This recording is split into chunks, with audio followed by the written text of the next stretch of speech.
A complete foot set includes 3 pieces: the feed dog, the inside presser foot, and the outside walking foot. We're going to show you how to remove and install each component by fully replacing the Sawtooth foot set with the smooth leather set.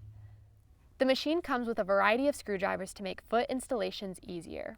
We recommend the Z-shaped screwdriver for more leverage to loosen or tighten harder to reach screws. In this video, we used a variety of these tools, so we recommend using what's best for you.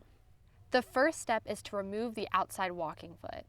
To do this, lift the presser foot up and rotate the balance wheel so that the outside walking foot is at its highest position.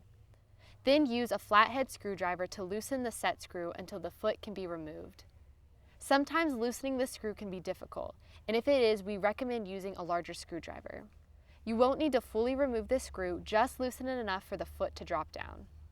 Next, remove the inside presser foot by rotating the balance wheel so that the needle is at its highest position. Then unscrew and remove the screw holding it in place. The last component is the feed dog. Start by sliding the left side of the needle plate to the side, and then unscrew and remove the rest of the needle plate.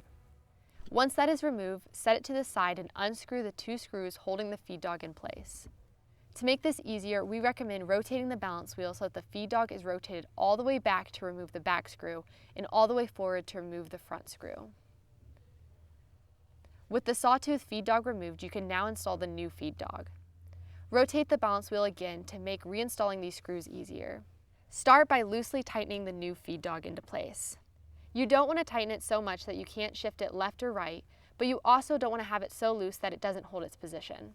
Then, to ensure that the feed dog is properly lined up, place the needle plate back into position, lining up the needle plate holes with the holes in the casting.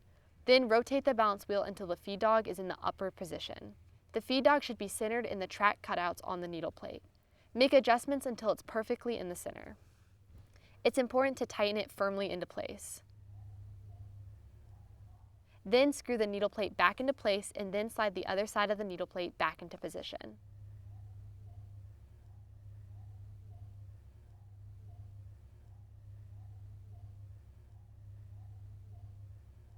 Next, install the inside presser foot. If you haven't already, make sure that the needle is at its highest position. Then slide the foot on, line up the hole, and use the screw to tighten it back into place. To reinstall the outside walking foot, rotate the balance wheel so that the bracket that the walking foot is installed on is at its highest position. Then slide the foot onto the screw and loosely screw it into place, but don't tighten it all the way. First, you're going to want to lower the foot and rotate the balance wheel back and forth as the outside walking foot and the feed dog are touching. This will help line the foot up with the angle of the feed dog.